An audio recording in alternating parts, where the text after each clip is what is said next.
Hello, everybody. Welcome to the Jersey Joe Corner. It is brought to you by Big Heads Media.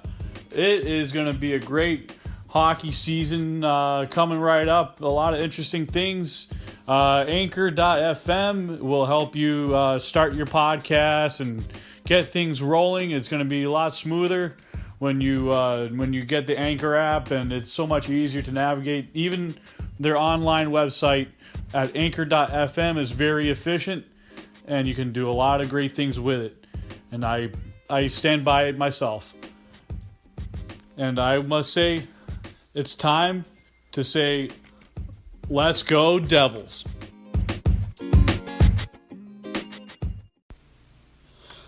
Woo! Hockey is back, baby! The 2019-2020 NHL season is B-A-C-K in New Jersey. Ever since 1982, this team has won 3 Stanley Cups, and this time it's going to be the New Jersey Devils pushing back for a playoff season. With the first pick overall, the New Jersey Devils are proud to select from the U.S. program, Jack Hughes.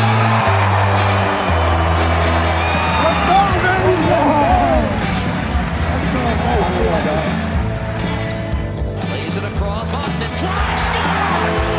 Sammy Vatanen let it rip. It's a power play goal, and the Devils have opened it up. Oh, my.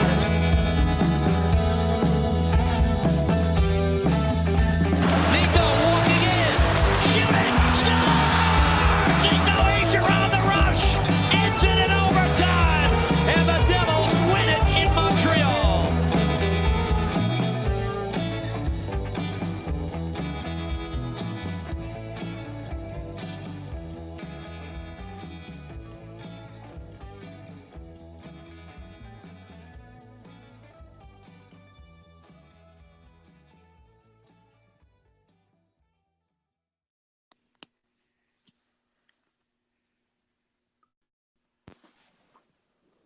Hey, welcome home, Devils fans, to the Jersey Joe Corner podcast, along with Jersey Jim, let's go, baby. Hockey is back, not only in the Garden State, but league-wide. Time to lace them up and hit the ice. you got to lace them up like Jack Hughes and Nikita Gusev and PK Subban.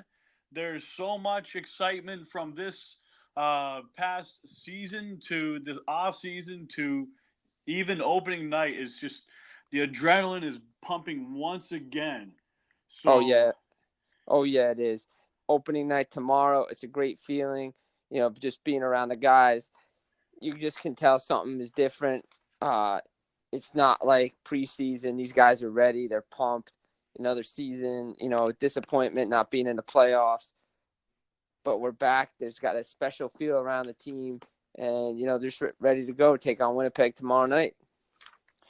Oh my God, I have to explain to the listeners right now. For those of you listening, if you got your head out of the sand from the summer, Jack Hughes was drafted first overall. He's going to be our center on the top 2. You have Taylor Hall is going to wing. You're going to have Nico Hischier going to be that first line center up above Hughes. Mary on the first right wing line. It seems to be Amanda Stein put will be alongside Jack Hughes on his right wing and Nikita Gusev on the for this. Oh, depth, folks, depth and skill, baby. Yeah, I mean, look, those are great top 2 lines. I mean, it'll be interesting to see what they do tomorrow on game day. This was practice today. They were back after their trip to Annapolis where there was a team bonding. They skated at Navy. Yeah, down in Navy where the home base is Annapolis. And, they were on Dr. John McMullen rink, the first owner of the Devils franchise. So, these are just practice lines. We'll see. It is nice to see a lot of skill up in those top 2 lines. And you got Simmons down on that third line, a lot of banging. A lot of forechecking on the bottom two. So I wonder how it'll play out. Depends on how, Winnipeg comes out and how they want to play it. That, if you keep Brad up there, do you move Simmons around? How do you use him? Because, again, it's a high, low risk, high reward contract, 1 year, $5 million. If he doesn't play well, okay, all right, he won't come back. But, if he performs, then you can bring him back for another year. Well, it also makes me think about this one player I wrote about in Fabian Zetterlund in an article in the past for Pucks and Pitchforks. I described him more as like a modern day version of Wayne Simmons, and he's certainly going to transition this year into that AHL role. But who knows if a kid like him, adjusts pretty quick and then is able to play that North American style a lot better than he did in Sweden. I mean, there's so many things that a kid like him, he plays pretty good on a bottom six role if you think about it. I mean, he could certainly replace Wayne Simmons, or if Wayne Simmons, is tired in the middle of the season, needs a little help, it seems like a great player to insert. Yeah, absolutely. I agree. I mean, it's unfortunate that we really couldn't get a good look at him during preseason this year. But he'll be fine in the minors, and he's just going to progress and develop. And that seems to be a theme this year for the Devils. Coming into training camp, drafting and developing, and keeping the guys that they have in their system, getting rid of the previous regime's players that they didn't fit the system that they want to play. Perfect examples here. We have Michael McLeod and Nathan Bastian, two guys that made it to the third round of cuts. They were the last two cut. They go down to the AHL, but you're going to know that if there's an injury, those two guys are going to come up, but they're going to have another year to develop in the AHL because you can see the progress from McLeod. You can see the progress from Bastian. And right now, there's just not room for them in the bottom six. That just talks about the depth that the Devils have right now. And I was going to say, in recent years, last year this team was decimated with injuries. It was a plethora that just really took over majority of the games missed. And it seems the way that, the Devils upper brass was able to not only retain certain players, but also bring in a better quality amount of players in bulk, if you think about it. Yeah, absolutely. I mean, the Devils have the depth that they used to have in the early 2000s, the late 90s.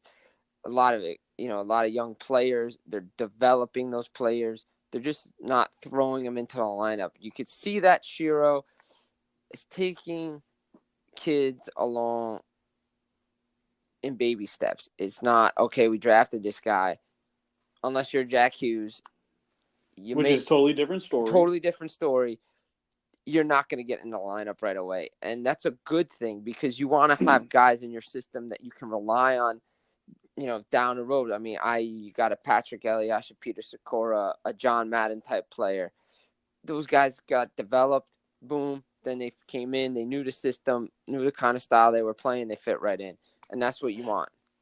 And also, talking about those 2000, 2003 type players, you have Patrick Elias, who is bringing that special gift of knowledge and wisdom with him as a coach on the Devils staff. And he has the potential to tap into Pavel Zacha, like I talked about in the last podcast with you. And he has the potential to do that for an 82-game season. And plus, he had really good connections with Peter Sikora, and he even did well with Sergei Brilin. And even at times, he did well with Zubris and Kovalchuk in later Devils regimes, being able to speak English and Russian back and forth. So it seems, you have a guy who not only speaks two languages, but also helps ease a guy like Gusev into it, being part of the team. Oh, absolutely. And, how much he sticks around during the regular season, this is going to be something to watch. But if he's going to be around just to help out with practices and, just be in New Jersey, that's good. That's beneficial for everybody. Not only the veterans that are there, but also the young players that are there. They can, ask him questions, feed off information. He's one of those guys that, he's got multiple Stanley Cups. He was in the league a long, long time and knows what it takes to stay in the league. And you have to do the little things right in the off season to translate that into the regular season. And, he's just one of those guys that likes being around the rink. He's a rink rat. And you see it from his photos in the Czech Republic. You see it here in New Jersey. He just likes being around hockey. And that's something that's good for the Devils. Having former players around the team. That's something they need to get back to, because when Larry Robinson was here, harp on Scott Stevens, guys like that, you want to understand. People get the culture, but you want to experience it from those guys. Ask them questions, what it takes to win here, what it means to be playing for the New Jersey Devils, all that stuff. And Elias is definitely going to help them that, and having Brodeur up in the business side of things. Maybe he's scouting players and maybe getting questions asked of his way. It could certainly benefit. I mean, if Brodeur is going to do something on the business part of it, and he's able to use his native French in Quebec and whatnot, I think it would be beneficial, as well as he has the experience from having seen Nikita Gusev since he was the assistant GM to Doug Armstrong back in St. Louis. And we talk about the way the New Jersey Devils have this NJD.TV thing on YouTube. And I was just listening to Coach Hines talk about how he and Ray Shero both looked at the situation of the Vegas Golden Knights cap situation, and they looked at the potential of Nikita Gusev, and then seeing how he performed at the higher levels of competition. And so far, from what we've seen in the preseason, it's really beginning to translate. Yeah, I mean, he played over in Russia in the KHL, and then he had some experience over here last year with the Golden Knights early on. But, he never saw any games in a regular season, and he was brought here, the Black Knight. He was an ace in the hole, so to speak, during the playoffs, but didn't see any game time. But from the footage you see at the World Championships, from the footage you see at the KHL, this guy can play. And the transition to the smaller ice was not a problem, as you could see in the preseason. Now, again, it's preseason. But, again, preseason is the time to look at players and to see what they can do, how they translate, what they bring to the table. And Gusev fits right into what the Devils are trying to do. And he's probably the steal of the offseason, in my opinion. What the Devils were able to get for him, and the fact that he's an NHL now ready player.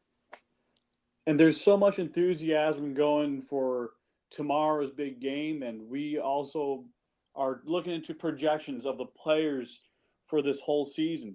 And I know I talked to you about this so-called lightning round. It's going to be like our Devil's advocate in a way, later in the program. So I got that 23-man roster later on in the show.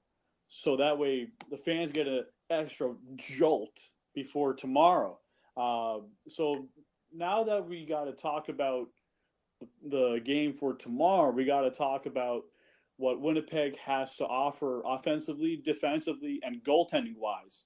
So I'm going to start off reading what is currently on Cap Friendly from today. So it's Blake Wheeler as the right wing. You have Kyle Connor, who's re-signed for quite a while now for left wing. Laine's back playing left wing, right wing. You have Mark Scheifele, who's their best center. You have Nikolai Ehlers. You have Brian Little along the wings and center. You have Matthew Perreault, likely playing third line, and Adam Lowry at center. You have Andrew Kopp, center left winger. You have Jake Roslovich, center right winger. You have David Gustafson, who's just brought up. He's on an ELC and a slide contract. Mason Appleton, Mark Letestu. That's been an old name. and Gabriel Bork. Yeah, I mean, Winnipeg is going to be in New York tonight, taking on the Rangers in their home opener. And it's interesting to see that the fact that Laine and Connor not being in the preseason, not being at training camp, has allowed a guy like Nikolai Ehlers, who is on a great contract for Winnipeg, to play left wing on the top line with Scheifele and Wheeler. Normally, that's the spot for Kyle Connor, but he's going to be on the second line with Laine and Andrew Kopp. Now, according to Daily Faceoff, the line combinations after that are Matthew Perreault, Adam Lowry as a center, Gabriel Bork on the right side with Letestu centering, Mason Appleton, and Jack Roslovic. And if you look on defensively, the Jets are decimated on the back end. No Dustin Byfuglien. They just lost Nathan Beaulieu for 4 months. Now, you have Josh Morrissey signed. They got Neil Pionk in the trade with Jacob Trouba, but there's no Tyler Myers and no Ben Sherratt. And with Kulikov on the right side, it's dicey for them. The only saving grace for them is Connor Hellenbeck is in the net tonight. The Hellebuck, yes. And they have Ville Heinola, who was recently drafted, the young Finnish player. He's on a entry-level slide contract. He can also be waived down. He's from Finland, and he's a left defenseman. So there's a bunch of left-handed defensemen on the Winnipeg Jets roster. So it seems that they're going to be hurting a lot this season. They're going to be looking to get a right-handed shot, most likely. And the Devils have right-handed shots. And who knows if they might be interested in a Sami Vatanen or whoever might take over, because it seems like Carrick, as the extra guy on defense for the Devils, could certainly come up in a pinch playing on the third pairing. Oh, yeah, and Connor Carrick's one of those guys that since coming over from Dallas last year has looked really good in the Devils uniform. He's really solid back there, knows what his role is. Even in the preseason, he's looked like one of the better defensemen on the team. He could fit right in on that third pairing. If he needs to go up to a second pairing, you could have him there. Like I said, he just knows his role, knows how to play good defensive hockey. Been around a little bit, but he's still a young player, and he's really good. And Devil fans have been happy with what they saw before. It's going to be interesting to see how the Devils handle Brossoit tomorrow, the backup goaltender for Winnipeg, because he's not that bad either. And the thing is, there's no Brian Little for Winnipeg right now. He is injured, and he was a Devil killer in his days with Atlanta and early on with Winnipeg. But it seems like a different story now with the Devils have a totally different team. I'm going to read what I saw on the Devils roster on the Devils website, and it goes accordingly. You have Jack Hughes, who has lots of speed, lots of skill, very smart, and same thing with Taylor Hall. You have Jesper Boqvist, one of the most underrated, if not one of the best talented center wingers in the 2017 draft in the second round, maybe in the whole entire draft as a steal. And then you have Nikita Gusev. You have Blake Coleman, who can play third line wing, sometimes play center, depending on who gets kicked out of the faceoffs. You have Nico Hischier, who's a really good center. You have a meat and potatoes guy in John Hayden, who can bring the knuckles when he can and be a Battleship Kelly. And you have Kyle Palmieri, who's a primetime sniper, who can really play well on the top first line. And you have Kevin Rooney, who can certainly be a good penalty killer. You have Wayne Simmons, the old thorn in the side of the Devils, who's now going to be a good power play specialist. You have the rough and tumble Speedy Gonzalez falling down on my keister, Miles Wood. And then you have Pavel Zacha, who can certainly play center and wing. And you have Travis Zajac playing forward.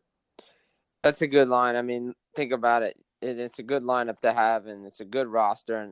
And as we said before, there's a lot of depth there the Devils can use. They can filter guys in anywhere, especially in that bottom six. You know, you could, like we were saying before, you could move Simmons up to play with Gusev and Hughes to give them some size in there, get some physicality, keep Brad up there. Maybe you have a bottom line of Miles Wood. You could throw a Zaka in there. You could throw a Hayden in there. Maybe throw Coleman down a little bit. I mean, they have options, and that's a good thing to have as a coaching staff. You want to have options. You just don't want to rely on one line. When the Devils went to the playoffs in 2018, Yep. they were relying on one line, and you can't do that. You need to have secondary scoring. You need to have depth, and the Devils have 3 solid lines that can play.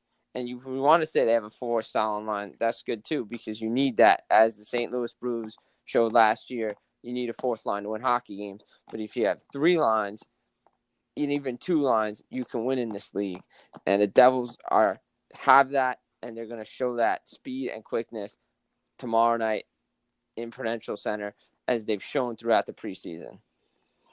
And people always think away at the 4th line as the throwaway line, the old rock'em sock'em line. Well, that's not really the case in today's hockey.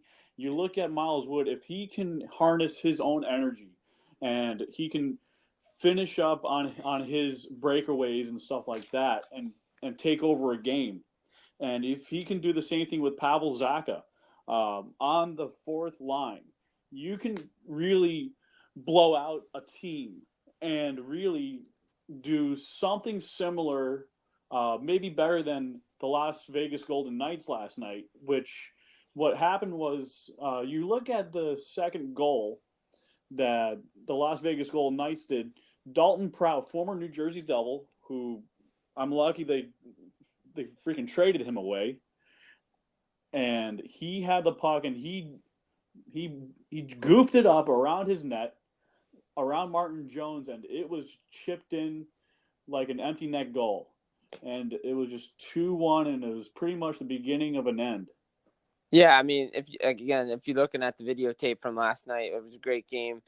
Golden Knights just come out strong. Too much for San Jose. I mean, you know, Dalton Prout really wasn't expected to play in the game last night.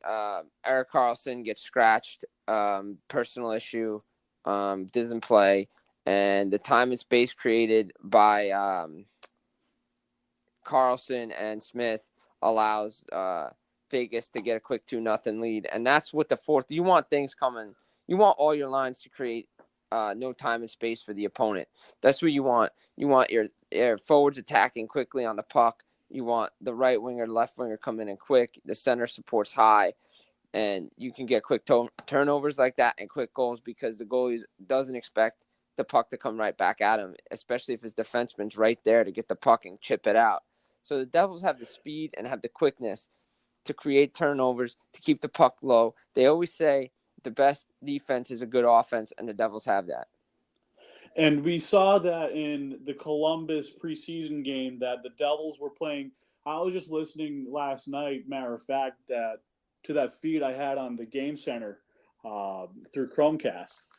And the Columbus feed said that it looked like the Devils' trap of old, and it looked pretty good. And it seemed like the way that the Devils were able to keep a lot of the shooters to low danger scoring chances. And it seemed, even when they did get 32 shots off on Schneider, you know, they kept those quality shots further away from him and away from the high danger zone, if you want to call it that, or the slot for some people who are just beginning to learn the terms. Yeah, and you want to create your defense wants to keep the shots down from the high danger zone, especially that triangle from the circles inside your own defensive zone to the goalie. You want to keep people out of that high danger area, but you want to create chances from that area, because the more chances you create from that area, the better you're going to be successful. I mean, shots from the outside, sometimes they go in. You don't like that. Those are the weak goals, and you try to make those up.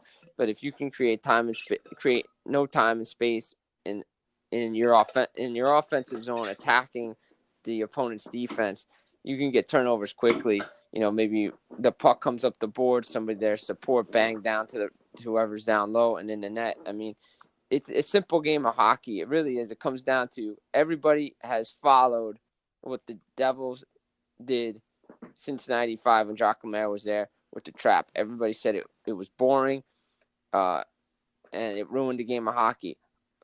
But the problem is it wins hockey games and it wins championships, and you can see every team plays a form of the trap. Doesn't matter, Devils, St. Louis, Ottawa, somebody plays a form of that trap because it wins hockey games.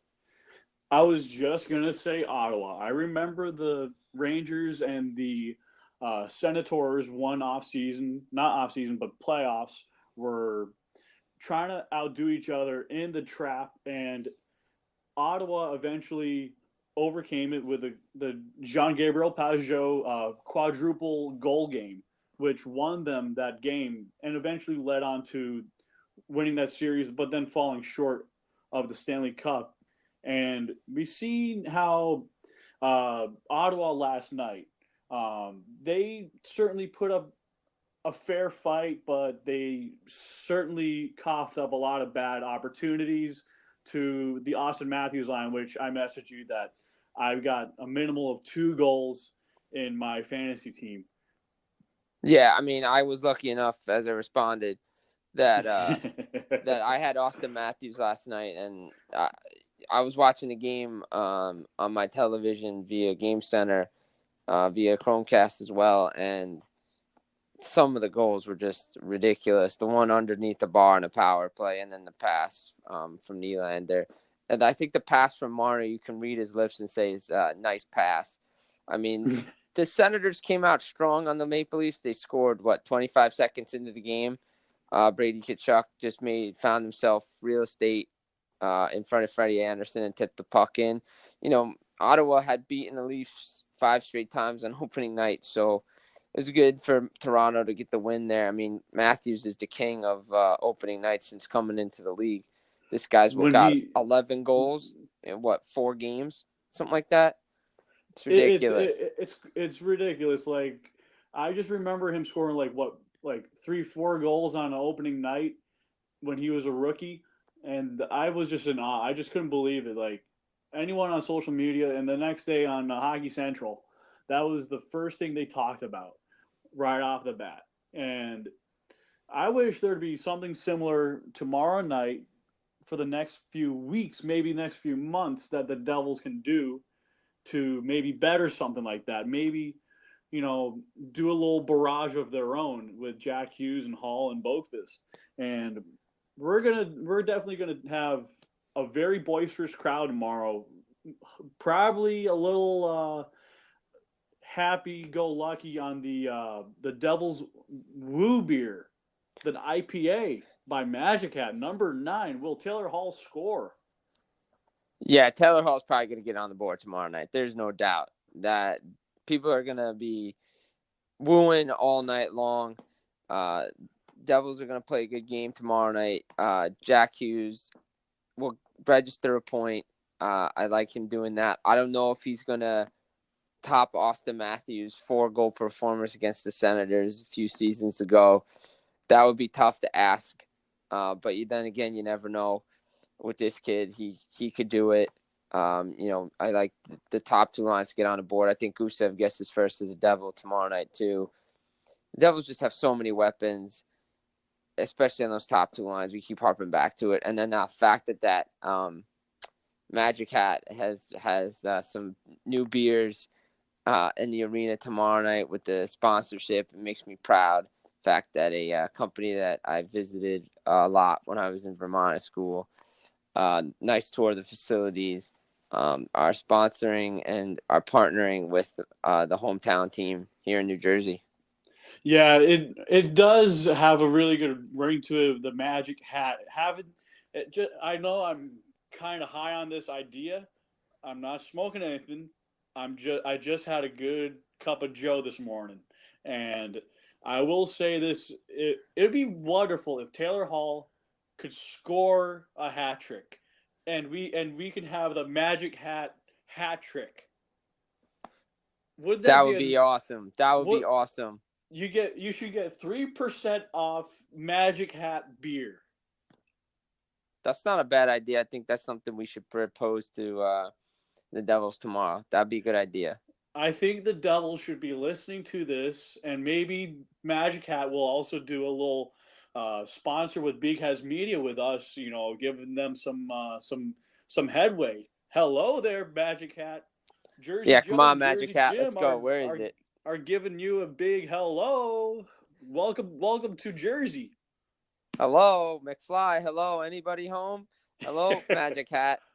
You're already in Jersey. You stick with us. We'll take you far. But seriously, no, that would be awesome to see Taylor Hall with the hat trick tomorrow night. I mean, he's out there to prove something, and it's a nice segue that you mentioned his name because it's been reported, can be confirmed that he has given his agent the green light to talk about an extension with the Devils. He's had a change of heart, as I've written over the summer. His tone of voice and his tone, reading between the lines about whether he wanted to be here, not be here, is changed since the Devils have taken the ice in the preseason. He likes the pieces that the Devils brought in regards to, Nikita Gusev, Jack Hughes, PK Subban. So he's happy. The question will be what the final number is. Frank Saravalli of TSN has it at 8 years at $88 million, which is at 11 AAV. I think it's worth it. I think it's worth it too. It could be maybe a little bit more, might be a little bit less. It all depends on how they design the contract. But it is worth noting to keep an eye on the situation.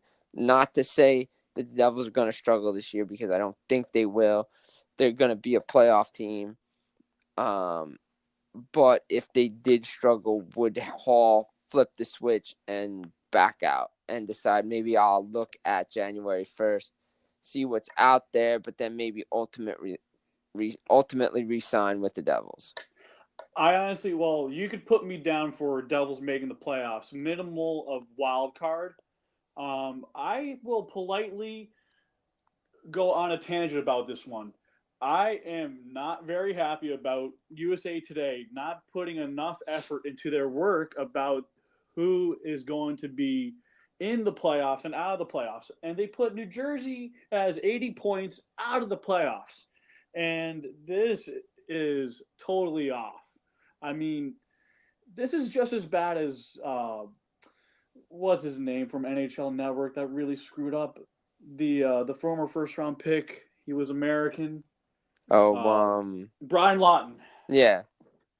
This is just as bad as that.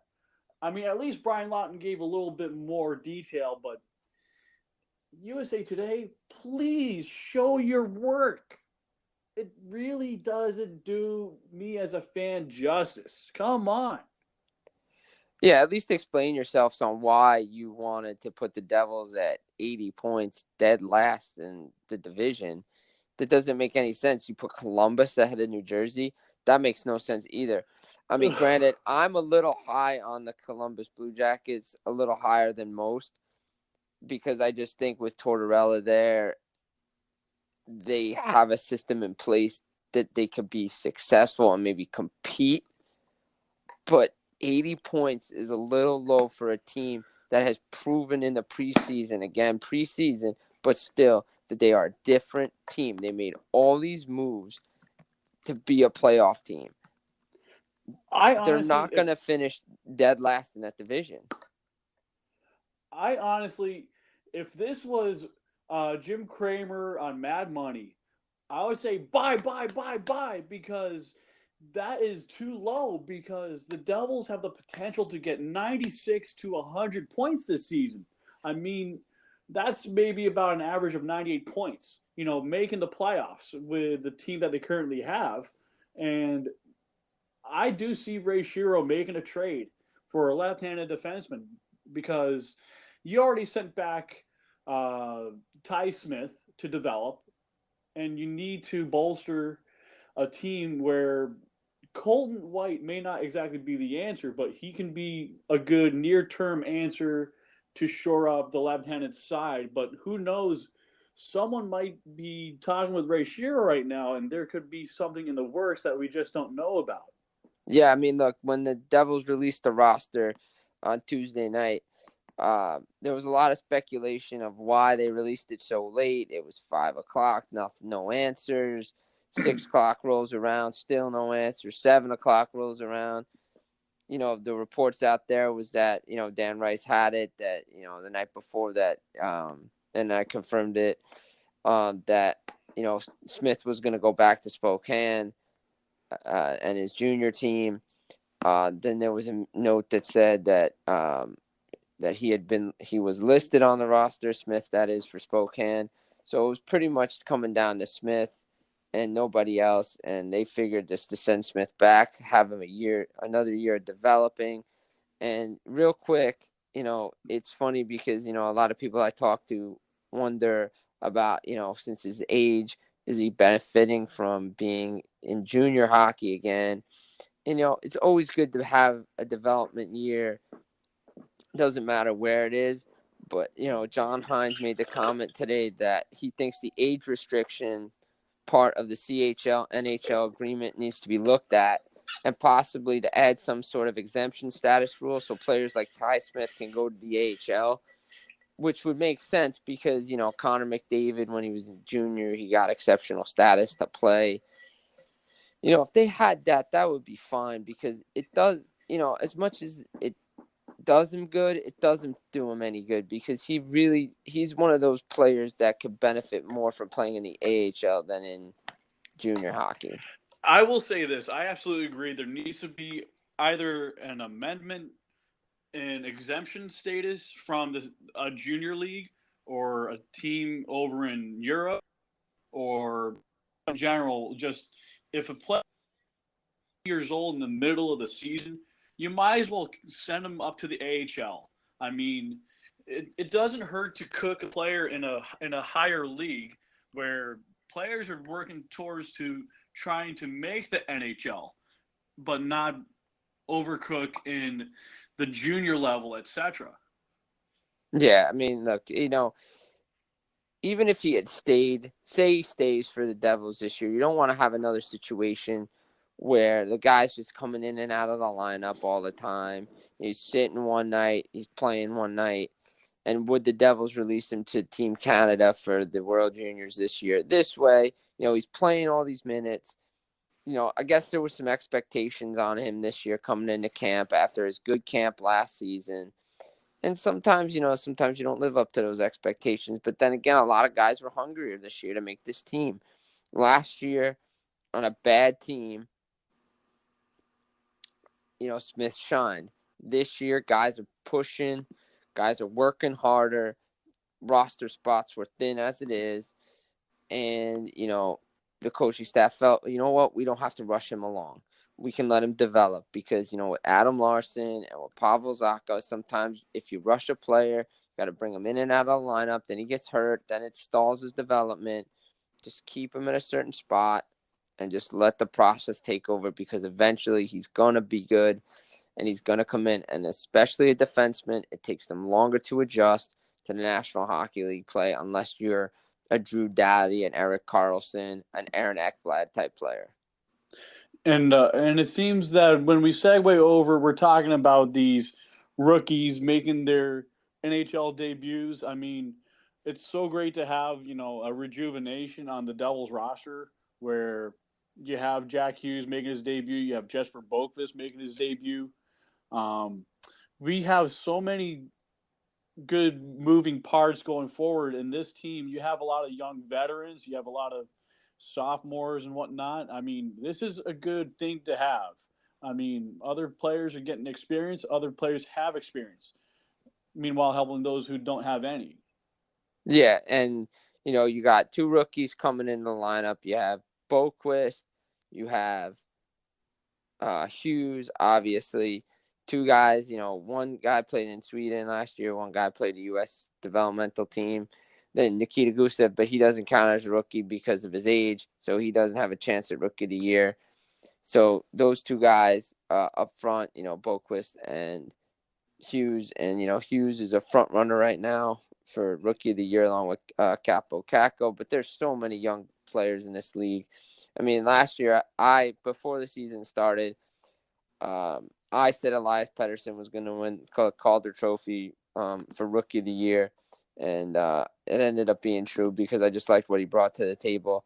This year is so hard. I mean, I could go with Hughes. That's the easy pick, and I think it would be a good pick and the right pick. But Cat goes there, Cale Makar, and then there's some guys that just come out of nowhere in the middle of the season and be like, "Yo, where'd this guy come from?" And he's a rookie. So right now I'm going to stay with Hughes. I think he could win Rookie of the Year, and I'll give you my point total on that later. Yeah, so I'm looking at Sportsbook NHL Stanley Cup, and it's currently Tampa Bay has the best odds at plus 675. Meanwhile, the New Jersey Devils have plus 2,800. I mean, with William Hill being one of the sponsors of the New Jersey Devils, I would like to see William Hill maybe sponsor this wonderful podcast, because there's a lot of interest that fans are doing things at the Prudential Center for one of those sports books. Yeah, and now I just read today that William Hill is going to have another sports book down in Capital One Arena with the Washington Capitals.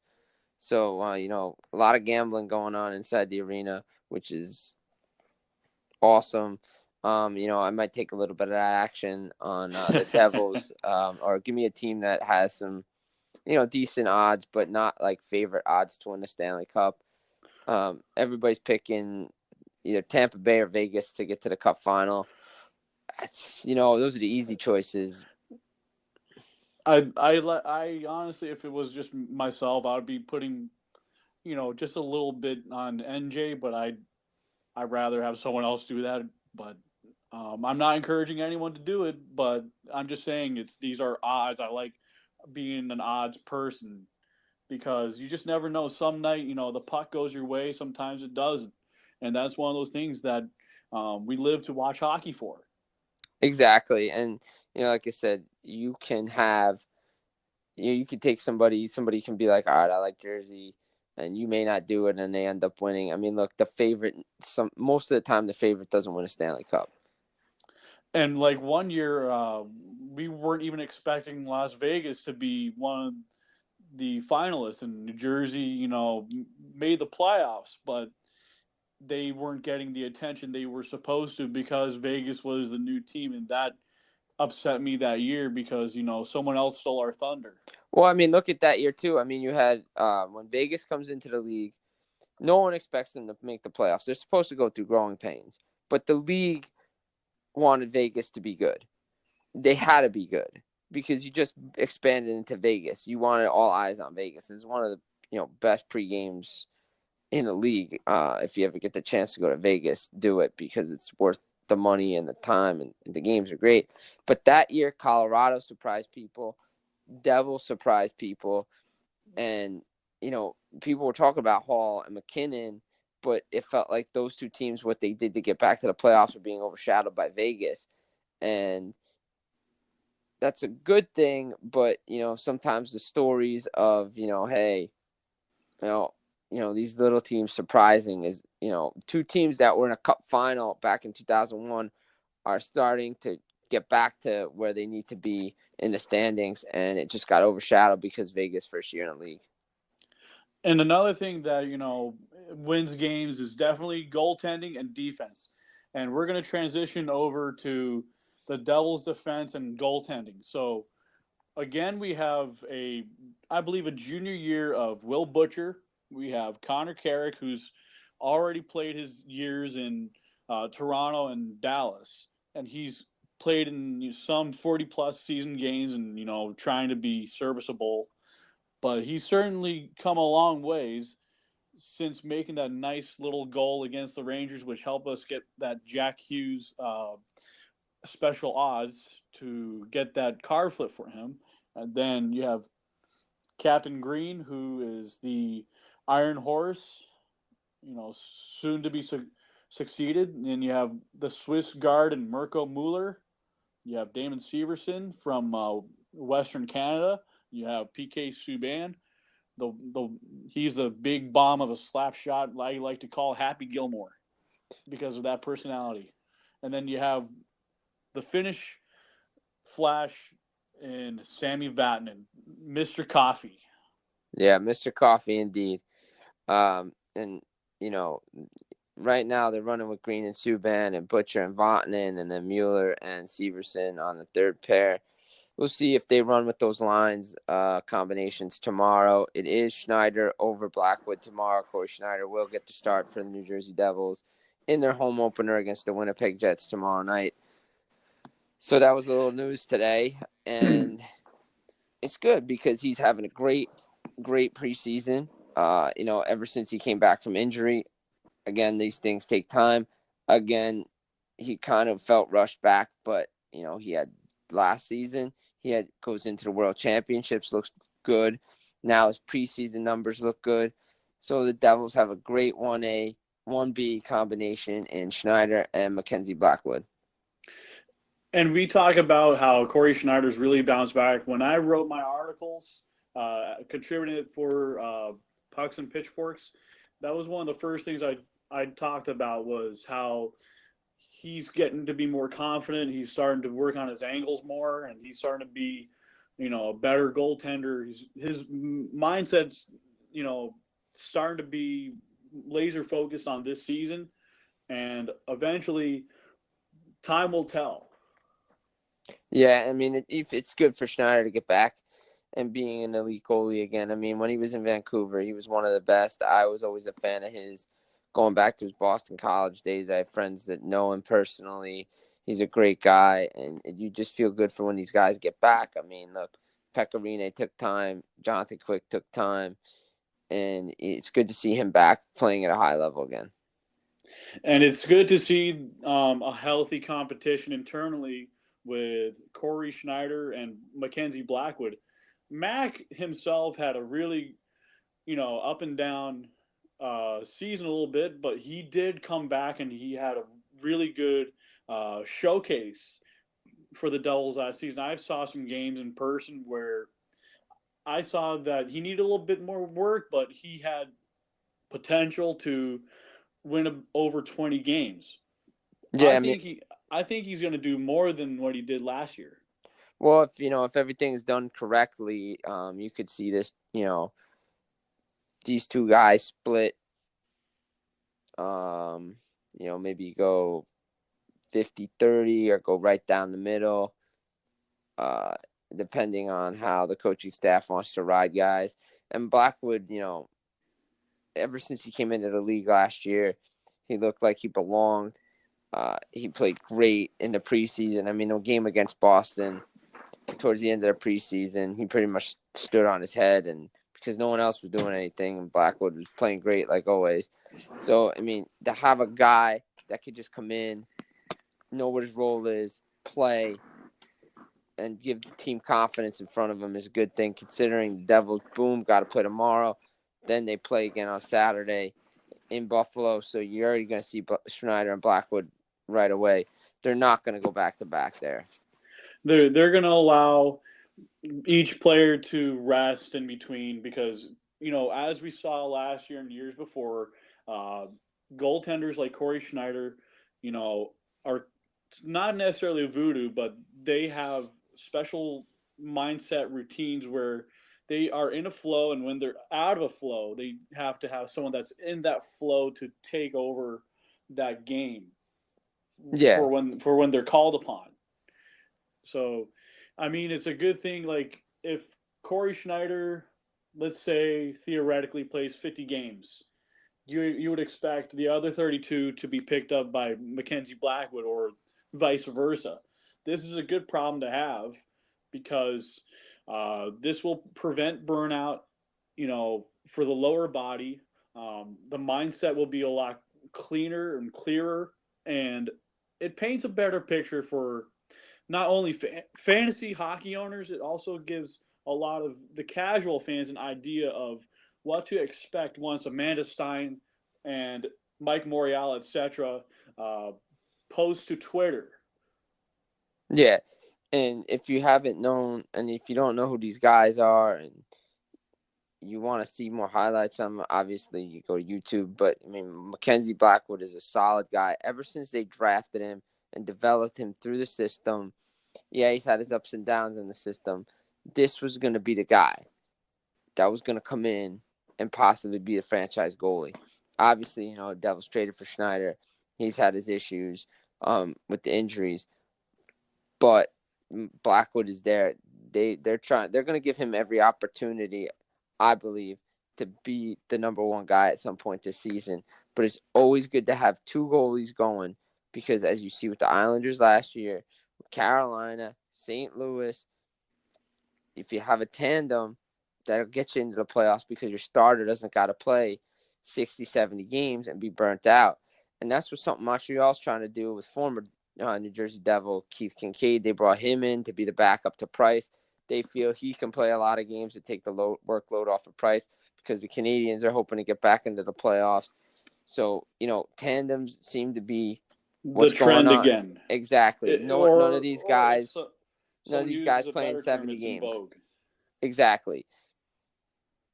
And I certainly, back when I was watching Schneider in his Vancouver days, I always liked the fact that he and Roberto Luongo were always fighting each other out to see if someone had a bad game, you have the other guy try and take over, and the other guy says, nah, screw this, I'm going to do better than you. Can you do better than me? I think I can do it. And it's just that will to win, and it's that mindset of trying to help your team relax and knowing that, hey, the Corey Schneider of good is here. We can focus on scoring. We can play defense. Yeah, and that gives a team confidence because, and again, Schneider and Blackwood can't try to do too much because that was a problem last year too. If the defense has confidence in the goaltending, then they can play their game in front of the goaltender. It's just all about confidence. It just comes back down to that, and then it feeds the offense. And your best penalty killer has to be your goalie. And Blackwood and Schneider stand on their heads during the penalty kill. That allows the penalty killers to be more aggressive, and the team could be more aggressive because they know, hey, well, I'm going to get a big time save from this guy. I'm not going to have to worry about a goal going in. And you posted 0.52 save percentage in the preseason. That says something because I think you can carry that over into the regular season. And I will say this, when you have those defensemen know how to play their offensive game, their defensive game, they know they can picture and infer to what could happen on the next play if they were to screw up or if they know how to not cough up the puck. And we certainly saw, like I was talking about, between Vegas last night and Ottawa last night, they had their fair share of puck mismanagement, and that really cost them their chance of screwing up someone else's opener.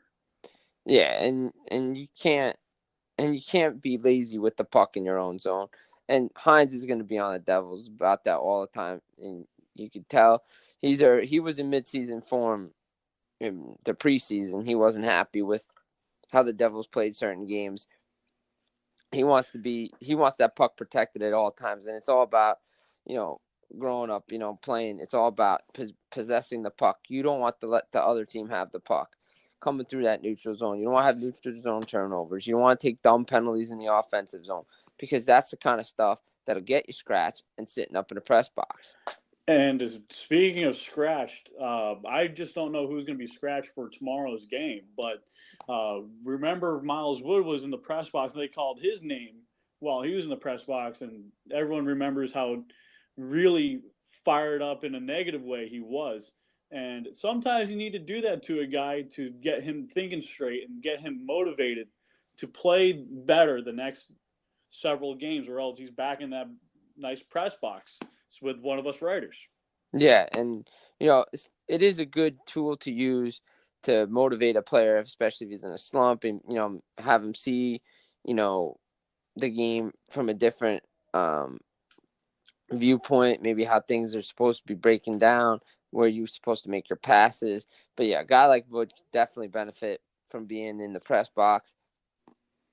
My guess, if I had a guess, it'll probably be Rooney coming out tomorrow. You hate to see a kid like Boquist not play opening night because he's done everything right in the preseason. And it feels like he could be an odd man out tomorrow. Maybe they decide to bench Miles Wood. I mean, he didn't have a great preseason at all, and then that would be what I would do, and then just roll Boquist on the third line. But he was taking reps on the top two lines today, so you got to wonder what they're going to do tomorrow. I mean, like, again, it comes down to having options. And without those options, how in the heck can you win games? And being able to be coachable is one of those things that the Devils really like about Jack Hughes and Jesper Bratt. I'm sure a lot of the players that, the Devils have vetted, back to juniors and stuff like that, they seem to be pretty coachable, but they also need to be coached on different levels. Yeah, and all these guys, from being around them in the training camps and reading things, these guys are understanding what Hines wants to do, and they're taking the information in. And that's good. Boquist transitions to the NHL perfectly from the big guys to the smaller guys. Gusev, the same thing. The fact that everybody's buying in to the system is good. You don't want to have a guy just going rogue and just doing whatever he wants, because that's no good. That never helps the team. But you have a guy buy into the system and play the right way. The goals are going to come, the points are going to come, and the Devils are going to be successful. If this guy doesn't want to do it, then he might be out of town. And we go back to harping on Miles Wood, but he could benefit from not playing opening night, to be honest, because he really is one of those guys that's got to look at himself and be like, look, what do I need to do to get better? Especially to improve his career and his chances at cashing in on, an upcoming contract a few years later, which I think if he was an RFA, in an upcoming offseason, he wouldn't get much leverage or any leverage. You looked at how much leverage Patrick Laine on the Jets did. There was rumors he was asking for $10 million, but really the Winnipeg Jets were like, excuse me, you had a down year. We only got to the playoffs, but we didn't get far, and we haven't really achieved much with you. So we're going to talk with you and your agent, and they figured under $7 million is his worth. So basically that was a tool that the Jets used after they followed what the Devils did with Pavel Zacha, who had very little to no leverage. Yeah, I mean, the thing is with Laine is he's a perennial 30-goal scorer. So they had to pay him on that alone. The 2-year bridge helps the Jets because it's like they basically said, hey, go bet on yourself. Go show us. Go prove it to us that you can score goals. You can buy into the system. Yeah, you want to play with good players. We get it. But you got to go prove it to us again, because last year was a down year for you. On the side of Kyle Connor, it was always the feeling was that Connor wanted to be there long term. And you saw this in Montreal, and I don't know if the same thing plays out, but when PK Subban got his bridge extension in Montreal, it felt like it was a slap in the face, and the writing was on the wall that he was going to be out of town of Montreal. And then soon after he signs the big deal, he gets traded. So, and it was a guy that wanted to be in Montreal. Guy loves it in Montreal. He's beloved there. But the hospital he helped found, own money. Right, and he keeps donating to and keeps bringing money to. But his personality shined in Nashville, and it's shining even more in New Jersey. And, maybe it was just Marc Bergevin. But again, something didn't sit right when he signed that bridge deal in Montreal, and maybe the same thing happens with Laine and Winnipeg. But again, that's just a lot of pure speculation and just trying to connect dots. I think if I was connecting dots, I think it might have been with Joffrey Molson, who ended up. Why do I have him for this long? Shoot, got to trade him. And they get Shea Weber. Yeah, I mean, the trade is a win-win for both teams at the time, But, in the end, how much the fact that Subban likes playing outside of Montreal and his personality can shine is a good thing. And I find that, because he's in a good media market, not a heavy media market, New Jersey's one of those places where the media respects the players. We're not going to overblow things. We like to keep it at a special level where it's not going to keep it out of proportion like Toronto would. And we like to give players their space, but we're not going to jump in on them 24/7 unless they decide to tweet us or something. I mean, PK is really good about showcasing himself. Yeah, and then he's a flashy player on the ice too, which everybody likes. And New Jersey, like Nashville, is a perfect place for him to go play. And he's right near the bright lights of New York City. But like he says, I'm playing in New Jersey. I'm not playing in New York. I'm playing in New Jersey. And that's a good thing, and people are buying into that. And people know from, other sports teams playing in New Jersey using the New York brand. PK playing in New Jersey for New Jersey is about New Jersey, and he's about the fans that support him in the surrounding area. And this is one of those mindsets that I even use myself. I mean, people say, "Oh, you're part of New York." I say, no. New Jersey is not a city. You think of Jersey City, but New Jersey itself is a wonderful state that has a lot of good things going on with a wonderful hockey team on the rise. Yeah, everybody asked me, when I was in college, how much did you go into New York City? I said, I didn't go much. I just went in for hockey games and occasionally go in. I'm like, there's so much to explore in New Jersey, and I like being in New Jersey that's what I wanted to do. I didn't need to go in the city all the time because it was too damn expensive. It's no disrespect to our viewers in New York, but we are in different regions. I used to live up in Essex County. I would go to a lot of Devils games, very easy. And I would just go to the city once in a while, and I would go to Hoboken in New Jersey. And I live down in Monmouth County, and I go to Devils games a lot, because it's a nice train ride up north. You take the train up there, take it down south to central Jersey along the coast. It's a beautiful ride. I do once while going to the city, but I've only been into Brooklyn, New York once for a Devils versus Islanders game, and I wasn't very impressed with the seating at Barclays. I'm actually happy that the Islanders are going to have their own barn, hopefully in 2 seasons if things go proper. Yeah, that would be good. That's great for the fans out on Long Island, for the Islanders to get back their own barn, and the fact that they're playing more home games at Nassau Coliseum this year is even better for them because that building can be loud, and I mean really loud. I've been there for a couple of playoff games, and just the fact that it's so small and everybody's right around you, it's just so loud. And it's a good atmosphere, and that's what you're going to expect tomorrow night in Prudential Center. Devils are home.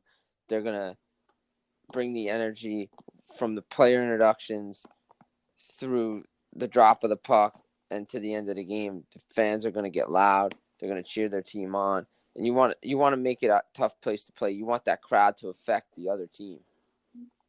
You know what this is going to harness? This is going to take the Taylor Ham pork roll debaters, and it's going to take their energy, throw it at the Winnipeg Jets. And anyone who doesn't like the name Jets for a sports team, you can throw all your crazy things that you want to say about the Winnipeg Jets. They haven't won a Stanley Cup yet. And you could say all the funny things like my coworker Frank does. Or as I always say in acronym, just end the season for Winnipeg. And if you win in Winnipeg, it's a win in Winnipeg. Yeah, it is. The Jets, it's going to be tough for them this year. And, it's just so many injuries on defense. They do have the goaltending to surprise some people. Offensively, they have the weapons to compete. But that Central Division is so tough. And no Big Buff. I mean, if he does come back, is he effective? Is he just taking the season off? Or is he just a traffic cone? Or is he a traffic cone? Who knows? And if his head isn't really in it, is he going to really want to play? So who knows what's going on there? I mean, Paul Maurice, he's going to have a hard time getting this team in the playoffs. But you never know. Like I said, with Connor Hellenbeck and Laurent Brossoit back there, the Jets have the potential to surprise some people because nobody's picking them to make the playoffs this year. And who knows if Sammy Niku comes in and he starts to try and save the defense for the Winnipeg Jets and maybe try and salvage something this season. But, this is a pretty deep 2020 draft, and I've already felt that, maybe if Ottawa still has their first round or Winnipeg keeps their first round, and who knows if they have really bad years and they win the top three in the lottery, at least they have the chance to get Byfield and maybe I would say Lafreniere has two really good picks. I really like, if the whole season for them went down the drain. Yeah, I mean, most fans in Winnipeg don't want that to happen. Like most fans in New Jersey don't want the Devils to be in the lottery again this year. But unfortunately, sometimes that happens. I mean, you never know what the kids are going to do for the Jets. They could surprise some people. And again, the Devils should win tomorrow night. Winnipeg coming off their game tonight, so it's back-to-back for them, and then they play 3 and 4 days in the metro area. So it's gonna be tough for them tomorrow night because it's Jersey's home opener. Tonight they got the Rangers home opener, so you gotta expect that there's gonna be a letdown someplace for them. And there's gonna be a lot of discombobulation with the Winnipeg Jets on the defense, and because you talk to other people, on Twitter, etc. There's always someone that's thinking, it's going to be a cakewalk. Sometimes the goaltender is going to bail them out on every single chance, kind of like how we did, like maybe a few years ago. You had Kincaid comes in and he steals a game, or maybe Blackwood last year stole a few. And it's sometimes puck luck. When you think you're not your goaltender, but the other team's goaltender gets their fortunate bounces, and they get the saves they want, and the shooter doesn't get the rebound to bury it. Yeah, I mean, it's crazy to think that that a goalie can just change the game like that. But, I mean, look down in St. Louis. I mean, Jordan Bennington comes in, proves that he has the mental toughness and fortitude. Hey, all right, I lose the game. Well, I'm going to bounce back and play even better. And they rode that into the playoffs and won the Stanley Cup. So if your team is trending at the right time going into the playoffs, and again, you got to start the season off strong. Devils win tomorrow night, be huge. Just set the tone for the season. All right, we got to win in front of the home crowd. We got to win going into Buffalo, which is a tough place to play to begin with. Fans are already crazy, just like they are with the Bills Mafia. Yeah, exactly. So, and Buffalo's got a young team that could, give the Devils some troubles. So, and obviously, like we said, Blackwood will probably start that night. They're not going to go Schneider back-to-back. But you need to have that puck luck. You need to play well. You just got to do the little things right to be successful on the ice, because if the little things aren't done right, then you're not going to have success. And we've seen teams like Boston, basically play like Swiss pikemen. They use their sticks as pikes to keep the Devils from lancing around and trying to sneak around the defense and get inside the dots. And it worked for Boston in those preseason games because they know how to be disciplined enough not to give a penalty. Or if they do, they find a way to minimize it. Yeah, but again, the preseason is a little different because it's teams travel the day of the preseason. In the regular season, teams don't travel the day of games. They are there the night before. They're rested. They got their morning skate, or they're looking at film. They're more prepared, and your legs are there. You could tell the Devils' legs just weren't there the whole game. They had to travel that day. So, they're going to definitely be ready to go once the puck drops tomorrow night. Team bonding beforehand. You're going to practice in today, a game day, a morning skate tomorrow, and you're just ready to go hit the ice. And all focus has got to be on playing the Winnipeg Jets. Just because they're banged up, just because they have injuries, just because doesn't mean you take them lightly. Exactly, because they're still a good team. And we also talked about chemistry, and Jesper Bratt joked around with Amanda Stein recently today, saying that he kicked out Pavel Zacha, which isn't true because Zacha got his own apartment, but Jesper Boqvist is moving in to Jesper Bratt's apartment. So this is a good idea to have, is that you have a guy who can teach English to a fellow Swede and speak Swedish when things are lost in translation. And this is good for when they play together on the ice, that both players don't have any misunderstandings, and they can certainly translate a lot of points onto this Devils roster and bring the electricity on the ice and bring the positive vibes of the crowd and feed off the crowd. Yeah, crowd's going to be a factor tomorrow night, no doubt. I mean, they're going to be electric. I mean, everybody's going to be electric tomorrow night. It's opening night. First game since the end of the regular season. There's a lot of excitement, new hope. Young players you want to watch. You just got to be ready to, stand on your feet if you're a fan. Just get into it. Bring your game face.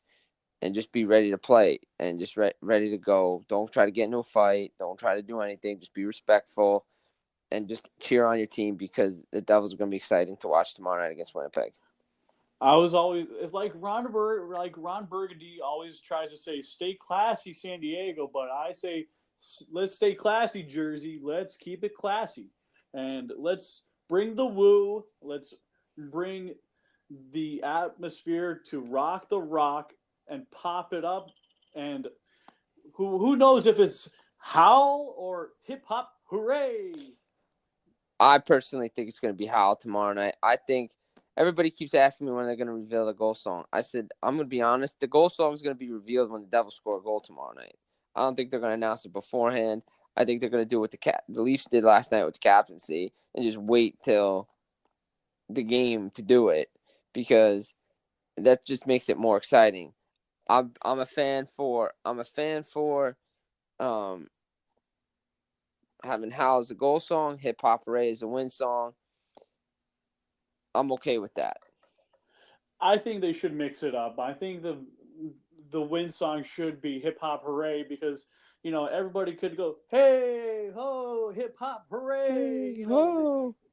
People can be dancing, like break dancing in the middle of the transition from going downstairs after a win. And I think the vibes would be totally worth it. If Jake Reynolds of the New Jersey Devils is listening right now, I think you should change things up just a little bit and take some insight from your fellow fan-run podcasters. We certainly do you a good marketing service, as my father would put this, because he said you're marketing that team and you're giving ideas, and this is something that we create, this content. And I did read that the first Devils goal at home is going to be revealing the goal song. Yeah, so I mean, not far off with that. I mean, that's what I figured. It's not a surprise that that's what they want to do. Why would they give it away now? Everyone would be complaining. Exactly. I mean, people are still going to complain regardless of what it is, just because people like to complain. But like I said, Sure. No Surrender was a great, song for after the game. Personally, I like it more after a loss, because, just be like, all right, we're not going down this easy and we're going to come back stronger. But Hip Hop Hooray just gives it that feel. People are, a little bit dancing, they're happy, waving their arms in the air after a Devils victory. They got to have the hey baby in between. They got to get that ooh, ah. I want to know, would you be my girl? That would be good too. That would be And good too. I wish they would also do a dollar hot dog night again, because last year I was at a game and some guy and his friend split the cost buying $100 worth of Nathan's hot dogs, and they got them all wrapped.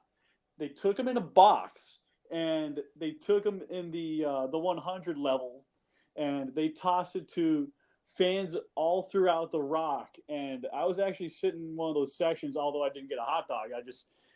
I had plenty to eat.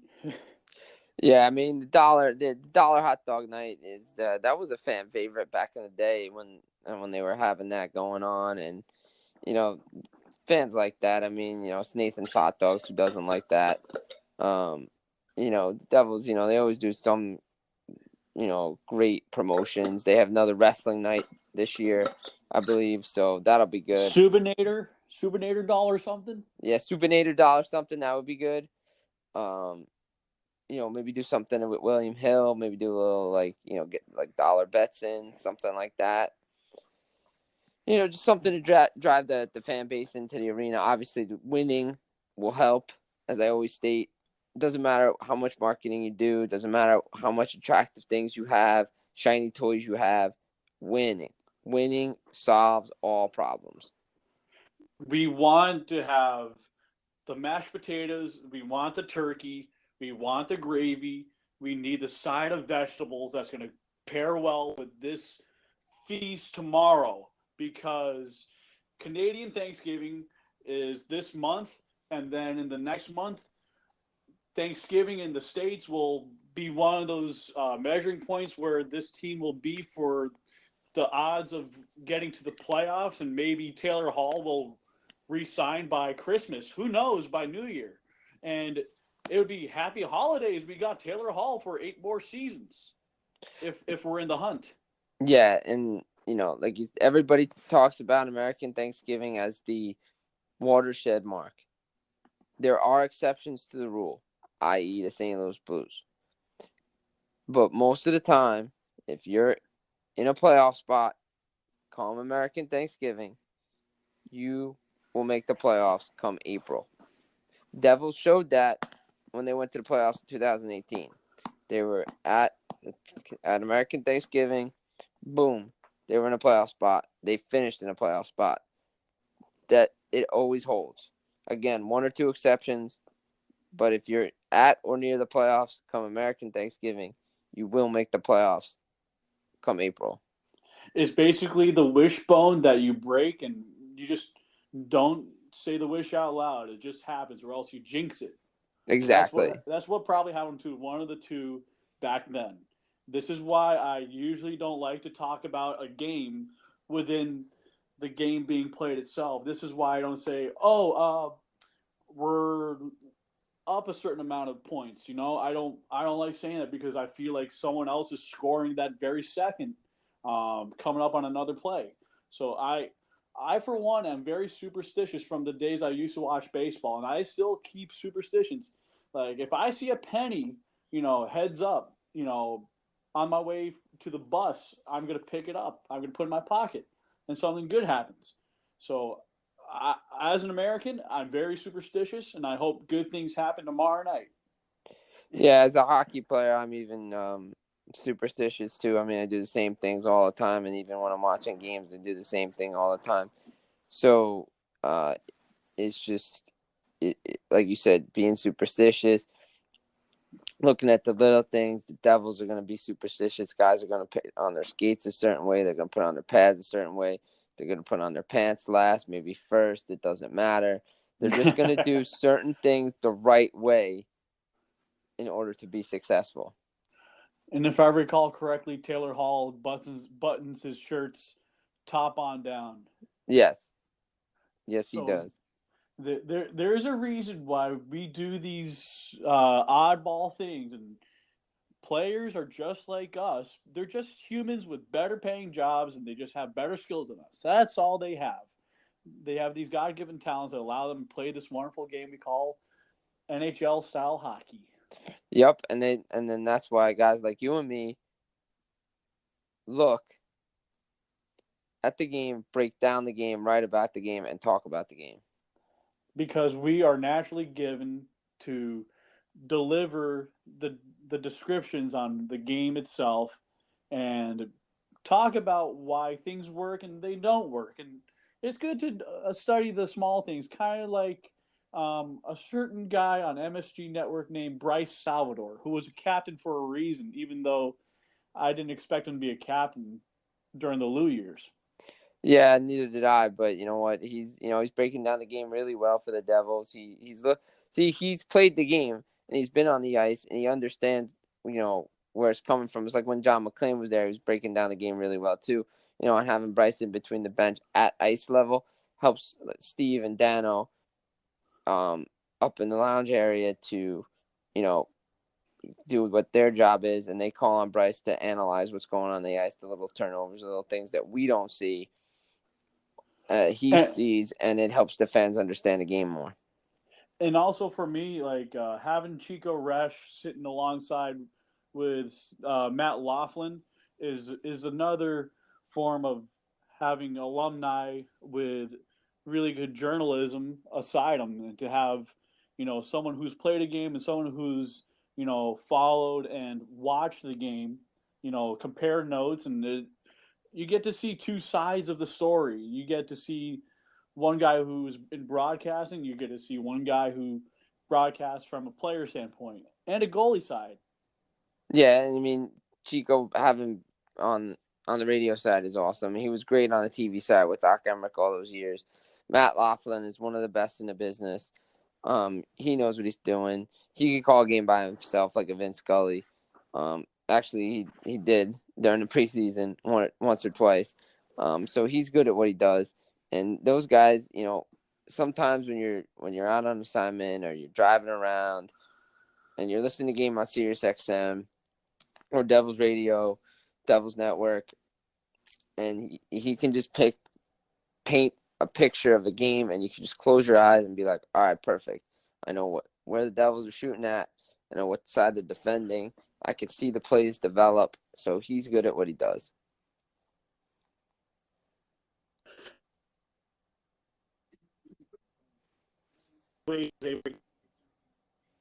One of my favorite was that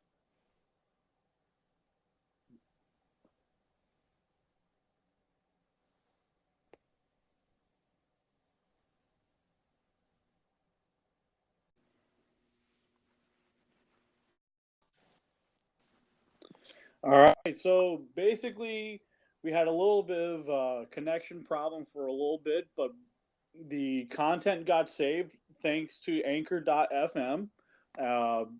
So now we can segueing to Matt Laughlin and Chico Resch. So you were talking about the great things of Doc Emmerich. I said he's one of those guys that could improvise on the fly and use different nouns, verbs, and adjectives to describe a game. Yeah, and he's one of those guys. He's got a thesaurus probably in his back pocket with all the ways he can describe games and stuff.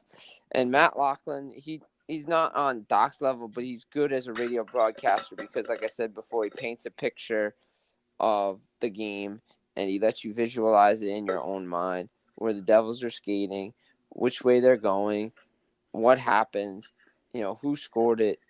And then Chico's there just to give his commentary alongside Matt. And, Chico's Chico. He's a fan favorite, so he's hilarious. Exactly. So, he's one of those homer guys, but that's okay. If I had to put him on the homer spectrum, for me, he's pretty light on the homer spectrum. Right.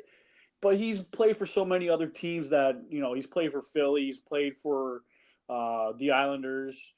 He's played for New Jersey. So it's really hard for him to be a complete homer, but he's a partial homer in a sense. But he loves his time in New Jersey, and he also, lives in Minnesota. So he does throw in, like at least 4 different locations. He plugs into a radio broadcast. Yeah, exactly. And, again, it's Chico, and, everybody loves him, and he's got his side antics, but he's got great stories to tell about his time in the league as well. And like you said, he's played for the Flyers, the Islanders. He's been with the Devils for so long as well, playing for them, and then being on the TV side, now the radio side. So it's always good to have good commentators like that, bring the game to you and interact with the fans. I mean, the Chico each segment on MSG was great. Everybody loved that. Oh, love the poutine one where Marty gets the all-time wins record. Yeah, Thanks to Hobby's Deli. Yeah, that was great. So I mean, you gotta have colorful commentaries. Each team has their own, and it's just great to see. And some, like you said, he's not on the high list of the homers, but when you do listen to him, he does point out he is a homer. So that's okay. It's basically like the uncle that has his way all the time because that's the way your uncle always going to be. Everyone loves Chico for being Chico. Yeah, and there's nothing wrong with that. Chico Resch, he's a fan favorite. He always has been. The fans have always loved him when he played in New Jersey, even though the team was bad. The fans love Chico. And he's always embraced the team, and he's always brought his, good stories. And when we talk about good stories, Mike Doc Emmerich, when he was with the team, he always made the game so exciting. And now we segue over to the current guy in Steve Cangelosi, who not only does Devils hockey, but he also calls the games that my friend Emma, who is the graphics designer still for the Devils to this date, she also does work for the New York Red Bulls. And she, of course, has connections to him because, they're both Devils and Red Bull people. Yeah, Kanji's done a great job taking over on MSG. He's great on soccer, too, and he knows what he's talking about. He's always prepared, and having Danico alongside him helps him. Again, you have two guys working with Cangelosi. I mean, he's been with the organization for a long time. Like Matt Lachlan, he started, doing stuff for the Devils for in between segments. He was there. So, and then, like obviously Matt and the Maven, and then Laughlin took over on the radio side. But Cangelosi having Danico and Salvador there, two guys that played the game, help him along. But like I said, he's always prepared and he's ready to go, and he understands the game of hockey. And he probably could do it on the fly if someone asked him to do it. And it's also great that you have Matt Laughlin, feeding off of, Steve Cangelosi, or the other way around. Matt Laughlin giving ideas to Steve Cangelosi because, Matt's been here for so many years, and Matt has been in the area since his Seton Hall days pretty much. And it's great to have a fellow pirate, who's from that South Orange Township area. And I used to live in that area, and it's not too far of a drive or a train ride to a Devils game. And it's a good thing to have a lot of the people in the area. And we talk about how these broadcasters, and now we can talk about Erica Wachter in her second stint with MSG. Yeah, she did a great job last year with the Devils, with MSG. Great in-studio host. Nothing bad to say about her. Knows her hockey, is having fun with the fans, is going to be out there tomorrow night interacting with the fans during the red carpet celebration as the players get introduced and brought into the building. So she'll be out there. She's great to interact with. If you haven't had the chance to do it, MSG usually allows you, and the Devils allow you to go up there to the second floor near the lounge, near the suites where they film the pre and post game show, and they're all about letting you in and watching, and they're very personable. Erica can talk with you for, a good 10, 20 minutes before she has to leave. She's a really nice person, and she's going to do a great job for the Devils this year too. And also, I was watching the Let's Go Devils podcast, when they were doing the Draft Day Festival. I know I was kept at the end of that podcast, like for the last 5 minutes, and they had Erica Walker in between. She talked for at least it felt like a half hour, and later on the next day, Sam Wu had to give her own like podcast segment from that podcast because it was so long that I think it was Shorts Guy who did an assignment that day, and he found her, Yeah. and she really kept a lot of interesting things coming in, and honestly, I just remember Steve Cangelosi and Matt Laughlin were on that draft day podcast like before the draft started. They were able to kind of lead us on to what would then be Jack Hughes, and so they do a good job teasing us, the fans and the podcasters, into thinking what is going to go on next. Yeah, and then that's the whole thing of this business, what we're going to do next. And, you want to have great segues, you want to have great teases, and they always leave you hanging for a little bit more. Like when they're about to have a great interview or a segment, they'll be like, oh, we'll be back soon. It's like, oh, I really want to hear this and I want to see this. But, being at the game so much, you get to interact with the players, so you get different points of view from everybody, different players, different quotes. But I always like to watch the game when I get back, see if I missed anything, pick up on little innuendos when I'm writing, just to see, okay, what did he have to say here with this person? What did he didn't tell me? I mean, they're pretty much the same answers, but, sometimes they say it in a different way. Yeah, and speaking of different ways and opinions and ideas, we're going to get into this wonderful thing called the lightning round. It's going to be our point projections for these players on the 22 of 23 man roster. Once we get to the last two guys, it's going to be all about the wins.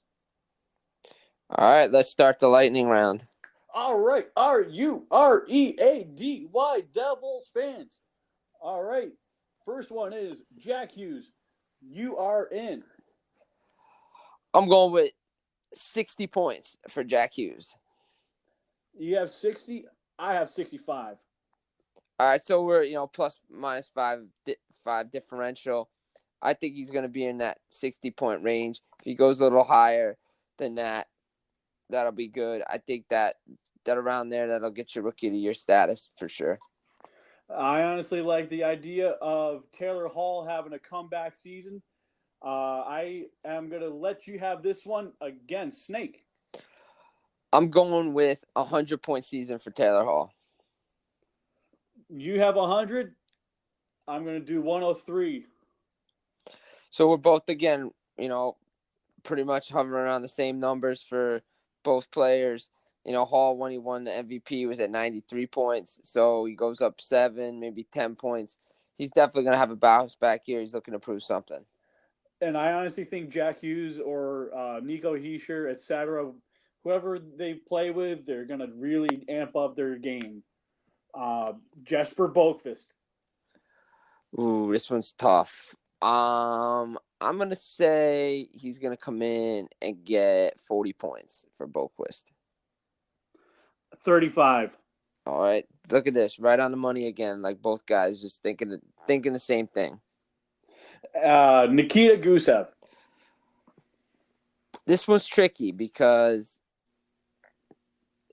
how many assists does he have? Is he a goal scorer? He put up, 80, 90 points in Russia.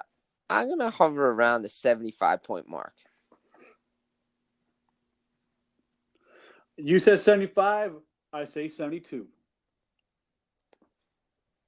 Sounds good to me. I honestly think it's going to be pretty close. He's going to be almost an equal amount of sniper versus goal setter upper. Blake Coleman. Ooh, okay. So Coleman, let's see.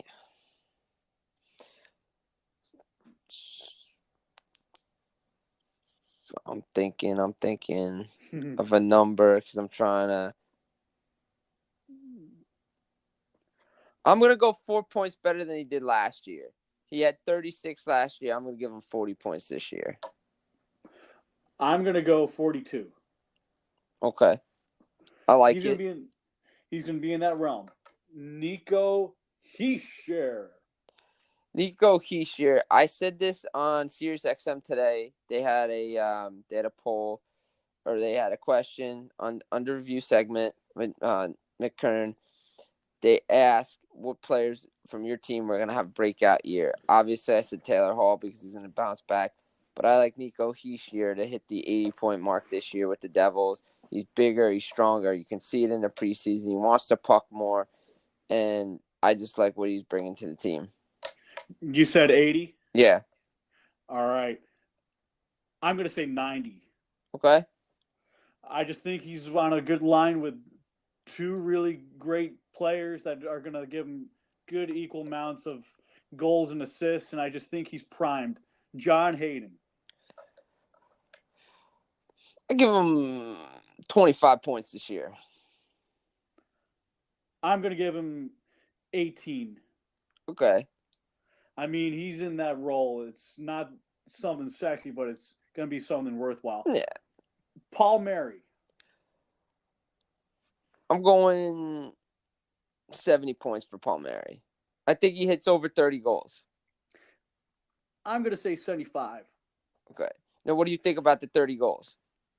I think 30 goals is going to happen. Also, I think because he's on the line with Hischier, Hughes, etc., whoever he interchanges with, he's going to have a fair amount of goals and assists. And plus, him being on the power play, that first power play unit, that's where he does a lot of his damage too. And Wayne Simmons might be on that power play, and we'll get to him in a moment. Right. Rooney. He's one of those guys like Hayden. I'll probably put him maybe like 15 points for him. I'm going to go with 16. Okay. Wayne Simmons. Wayne Simmons, you got to look for a bounce back year out of Wayne Simmons. He really didn't have a great year in Philly. I'm going to put him around 45 this year. 45, make it 50. I think he can get up to the 50-point mark, especially if he plays on that second line. I think he's going to have some really important power play goals. I'm putting him at 66. Okay. Just because he's with a really deep third line, fourth line. It's not like slow and steady in Nashville. No offense to family down in Franklin, Tennessee, to my mom's cousin Bobby. So sorry about that, but I admire your Predators. Miles Wood. Oof. I'm gonna put him at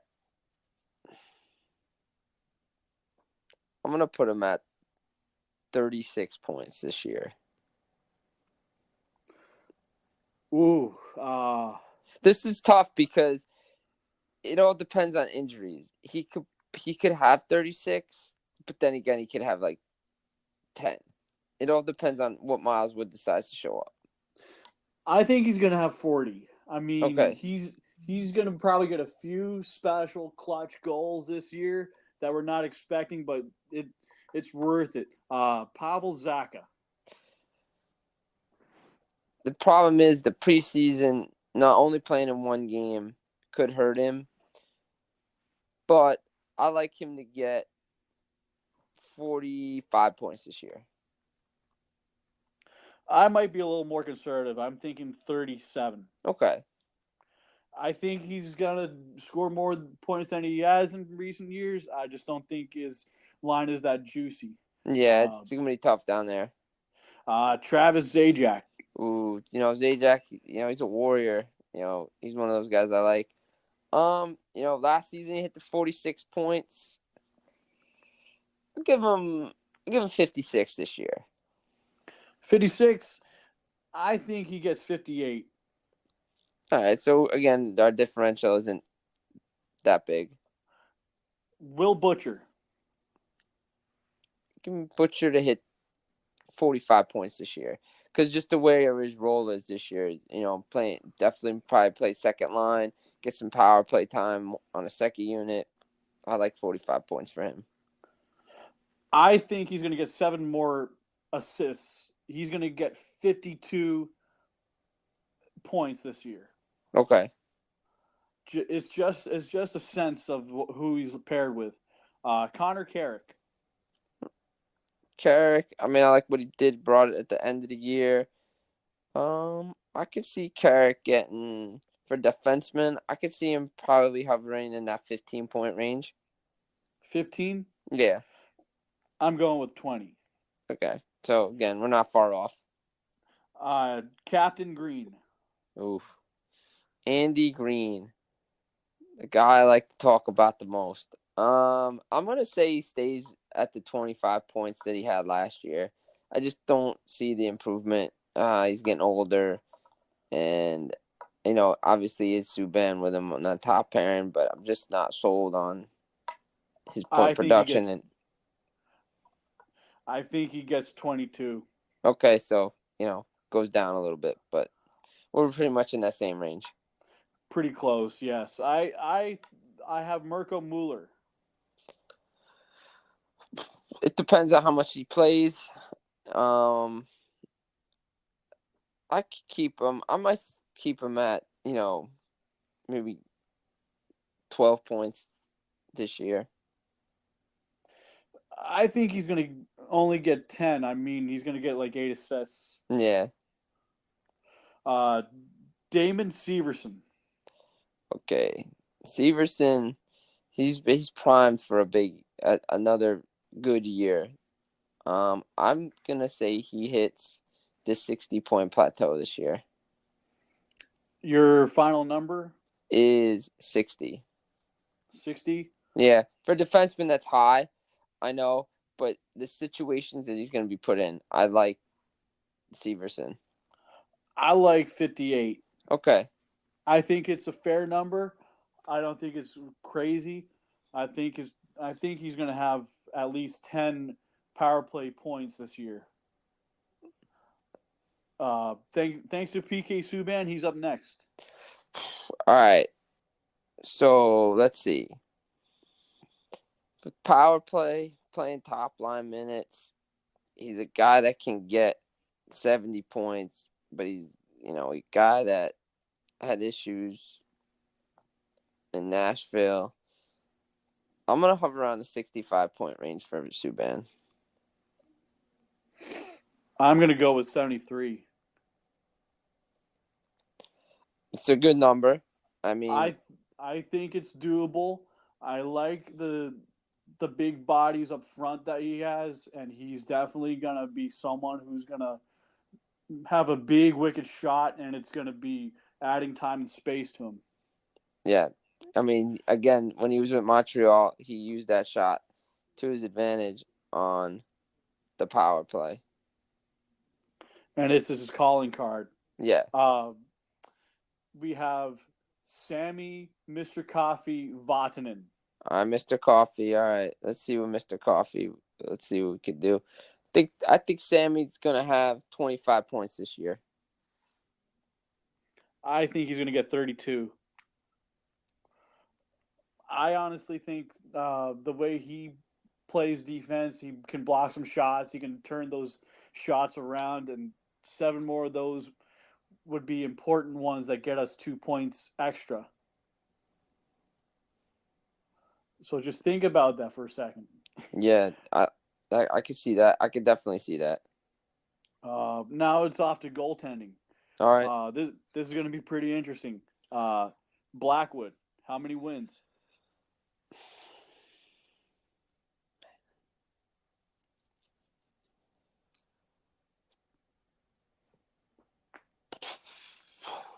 It's tough. Because I'm trying to think how they split it. It can be half and half. You never know. I'm going to say 20 wins. I think he's going to get 28 wins. All right, so he's going to play more majority then. Okay. This is going to be different with Schneider now. Yeah, so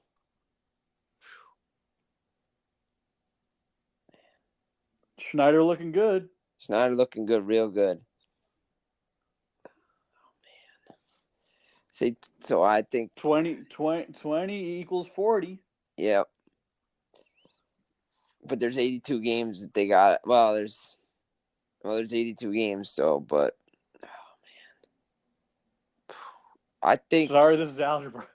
No, I'm just trying to think. I mean, I could see Schneider winning 20 games again too. I'm trying to think. Another 20 is over 80 points.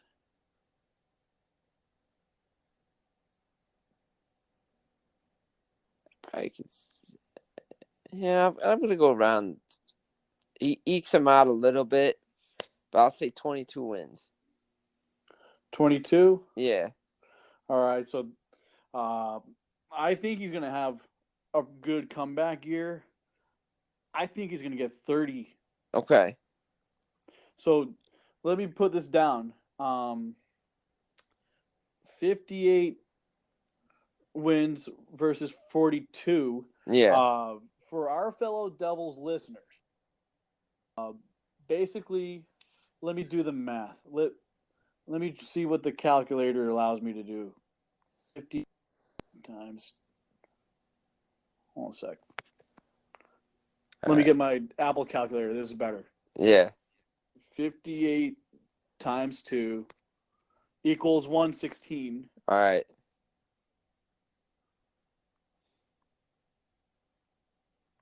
And you have 42 wins, which equals 84. 84. But that doesn't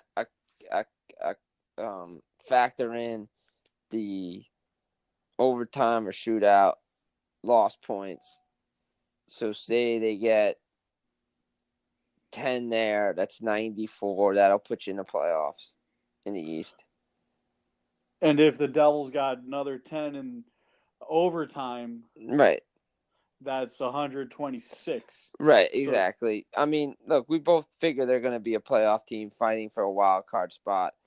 I mean, you could go either way on the wins here for the Devils, for their goalies, because it depends on how they do it. They could split it; it doesn't matter. But I just think they're going to be in that team overall is probably going to be in that 90 to 95 range somewhere. And I added up the numbers for the goaltending plus, 10 overtimes. Yeah. That altogether you get an average of 110 points. I mean, if they're a 110-point team, that'd be amazing. And that would be awesome because that means they're going back to what they did best. And I believe if they're at, let's say, 55 points in the middle of the season already, Taylor Hall resigns. Yes, 100%. 100%. And he's all on board. Darren Ferris, Ray Shero, they're all talking, I think if that's the case, 55, points within, what was it? 3 months. I mean, yeah, that's really good. That's really good. That'll put them in the playoffs for sure. That's 18.33 points a month for our fellow listeners. Yes. So if they do that, it's going to be unbelievable. So, keep an eye out for what the Devils are going to do. Defensively, offensively, in the standings, how they split the goaltending, who plays with who, because that affects everything. And it's just going to be a fun season for Devils fans. Yes. I'm basically telling, Melissa that you between like what Tampa Bay had points-wise last year versus basically Carolina and Montreal did numbers-wise. So that's a good measuring stick. And 110 is completely amazing off the charts. That ensures you're already in the playoffs without having to wait for the last month. Yeah. And just a quick little news note item. Former Devils defenseman Adam Larson, who plays with the Edmonton Oilers, will be out 6 to 8 weeks with a fractured right fibula when he got injured last night in the game against the Canucks. That is very unfortunate for Mr. Larson and his career this season so far with the Oilers. And the Oilers did come on top. What was it, 3-2? Yes. Thanks to Connor McDavid splitting two defenders with blazing speed. And to kind of compare and contrast, that's kind of like a segue over to Jack Hughes. Like, if anyone hasn't seen that Jack Hughes versus the Rangers on a bad line change, that's what that could be like. Yeah, I mean, Connor McDavid was doing Connor McDavid things, and you're hoping to say that Jack Hughes can do Jack Hughes things, because that the Devils caught the Rangers in a bad line change, which is great. You want to see that, and now, you have a star player with that kind of speed, that kind of talent. So, it's going to be fun to watch tomorrow. It's going to be pretty loud. It's going to be pretty exciting. There's going to be a lot of things going on, people writing about the games this year. And you can certainly, make your own predictions at home. We always take in questions, whether it's fan stuff or it's people who want to be a sponsor for the show and stuff like that. We're more than welcome to accept, your input to help improve the show, how to support fans and everyone else wanted to look into being part of this. It's going to be a great season. Hopefully there's going to be, a light at the end of the tunnel where Taylor Hall signs an extension. Yeah, and stay tuned for that. I mean, we'll be all over that. I'm trying to follow up with the Taylor Hall situation, be on top of news. We'll bring you the best analysis, maybe some game day post-reaction. Again, the Devils play back-to-back this weekend, home opener tomorrow night against the Winnipeg Jets. Then they're up in Buffalo against the Sabres Saturday night. It's just a fun weekend of hockey. Hockey is back. No offense to the other sports, but it is the best game in the world for a reason. And I love it to cover it. Going into another season, just writing about it, talking about it. There's so many opportunities out there. I'm so thankful and grateful for everything here. And I can't wait to bring you my analysis this year. Well, thank you for that. I honestly am very excited to, both the Puck Authority and Pucks and Pitchforks, and doing this with Big Heads Media. It's a great thing.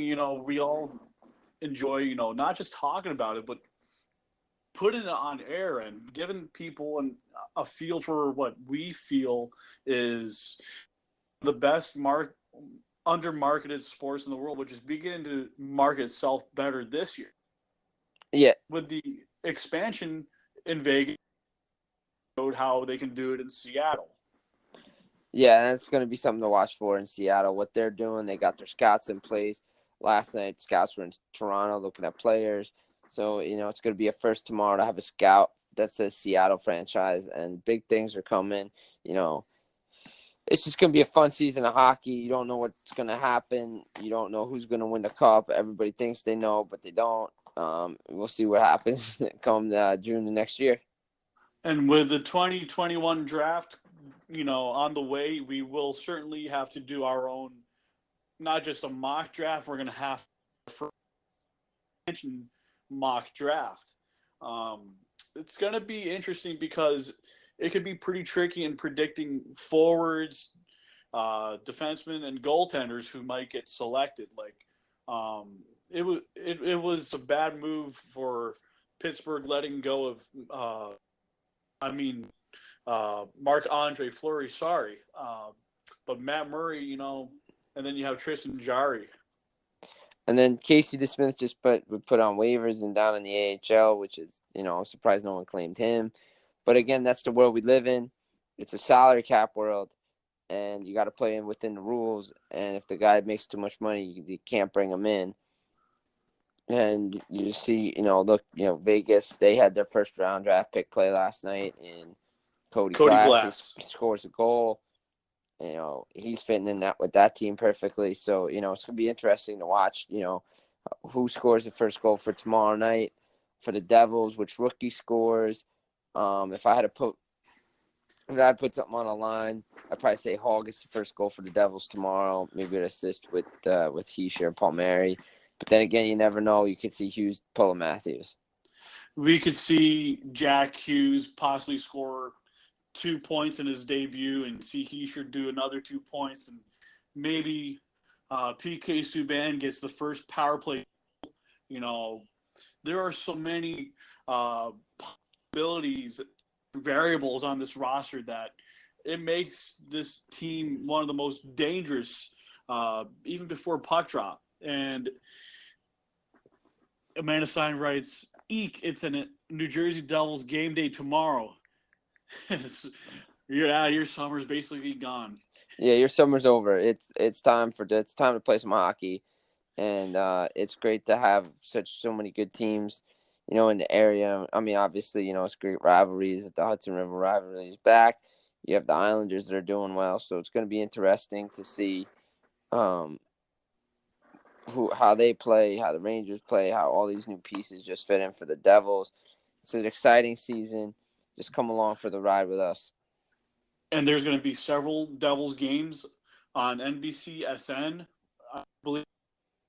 And one of them is going to be on against the Philadelphia Flyers. And Nolan Patrick time staying healthy.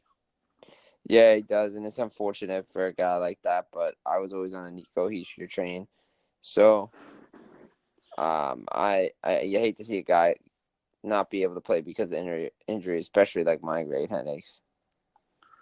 Yeah, it's one of those things you don't wish bad luck on someone, but because it's down, the Turnpike, and you have the Turnpike rivalry, and you have cheesesteak versus pork roll. You have New York cheesecake versus pork roll. These are the rivalries that we have in the tri-state area, and it's an amazing thing to have. If that was a tailgate thing, I think it'd be a good theme. Yeah, it would be. It would be. I mean, back in the day at the old Brendan Byrne in the East Rutherford, you got to be able to tailgate outside. Different people brought different foods, which was awesome. Got to interact with so many players, people, fans. So, I've been down to Philly a couple of times. Their tailgate's okay. And Nashville is one of my favorite tailgate spots along with Carolina, which I was just there again. And the hospitality down in Carolina is great. But the Devils, they're gonna bring some excitement to the game tomorrow. Just tune in wherever you are. If you need access to the links to where you can watch games, let me know. DM me on Twitter. I'll bring you what I can get you. And it's just gonna be an exciting game tomorrow night against Winnipeg Jets. And we will be looking forward to hearing from you all season long, off season long, and because hockey's back in session, this is how the school bell will ring. Ding, ding, ding, ding, ding. And just imagine how excited the Fan Fest will be tomorrow. There'll be all sorts of goodies going on, music. It's going to be an extravaganza once again. Hopefully it doesn't rain. Yeah, no rain. I don't think any rain's in the forecast for tomorrow. Hopefully not. I mean, it is raining right now, but it's good that they don't have a game today. But hopefully the people can enjoy FanFest tomorrow, no rain, and get to meet the players. Yes, one of my favorite all-time FanFest favorites is definitely doing a little bit of ball hockey. They used to set up, but I think they changed that to like a shooting from that little, like, I forget what to call it. It's like, it looks like a little trailer that you have, like different areas you can take a wrist shot and everything, closer to the dinosaur BBQ side. Yeah, it's more of like target practice, like four corners kind of thing. But yeah, the ball hockey was always fun. The fan interaction is always great. Tomorrow it's going to be, people are advised to get there early. I believe it starts at 4:30. The whole red carpet situation. I know somebody's gonna be parking his butt down there probably like 9 a.m. to just try to get the best spot. And I know I'm going to end up going early because, you have the fan fest and you want to get your credentials and all that stuff. And a mix of everything. Yeah, and I'll be there tomorrow during the warm up. I'm gonna, obviously everybody's down up at the press box, but I'm usually during warm ups. I go with one of my buddies who does the photography, and I like to get down there and just get some, photos during the warm up and just try to interact with some people down there. I'll be hovering around, so come out, check us out. Tomorrow we'll be at the game live, and just give us suggestions, drop us some hints. You want to interact, talk some pucks, we're more than welcome to interact with you. Also, like one of the places that, fans are also invited to is PJ Ryan's on the second floor because Sam Wu and the Let's Go Devils podcast has their little hangout before the game, So if anyone isn't going right away and sticking in the fan fest for too long, they want to go to PJ Ryan's, that's good. Then the doors open at 5:30. Yeah, they do. For the Devils. Yep. But Fan Fest starts at 4:30. Red carpet celebration, and obviously player introductions and puck drop on the 2019-2020 New Jersey Devils season. If Arlette is singing tomorrow, we all can sing loud and proud. I got a feeling she is. And it's going to be great to hear Pete Canarozzi along with the Oregon and have Dancing Earl dancing again. It's going to be one of those special days of the year. It's like a national holiday in New Jersey. Yes, it is. It's puck drop for the New Jersey Devils. Everybody's excited. It's time to get hockey back in the Garden State rolling again and get the Devils back to their winning ways. And, of course, for us, we have to be in the press box. We can't cheer. This is why we're celebrating before the game, the day before, technically, to get all our fan energy out because we have to be business. It has to be professional. Exactly. And we glasses when we're inside. No fan glasses. I've seen guys do it. Not it's frowned upon, but it's okay. You usually do it after the game, after everything's done. You let out that big woo.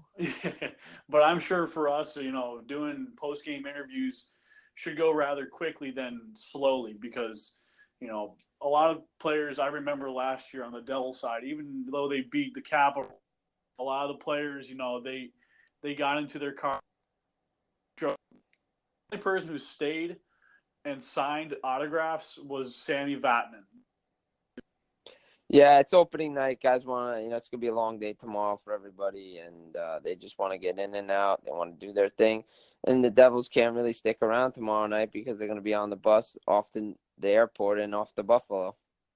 And it's most likely for us people, we're going to have the Jets, unfortunately, after the game because it seems that they've already gone through a bunch of stuff in the past 48, 72 hours. Yeah, I mean, look, the Jets will have some good quotes. Devils will be around tomorrow night, too, as well for some post-game stuff, quick talks. But, yeah, I mean, it's going to be interesting to see what players have to say pre- and post-game tomorrow, and it's going to be a fun time. And hopefully we can talk to some people before the game who work with the team and see what they want to do for an upcoming podcast. And if I can't get around, at least our boy Jimmy can do it. And certainly there'll be a lot of things that fans will have to ask questions for. And we're on Facebook, Twitter. Reach out to me and Jim on it. We're very accessible.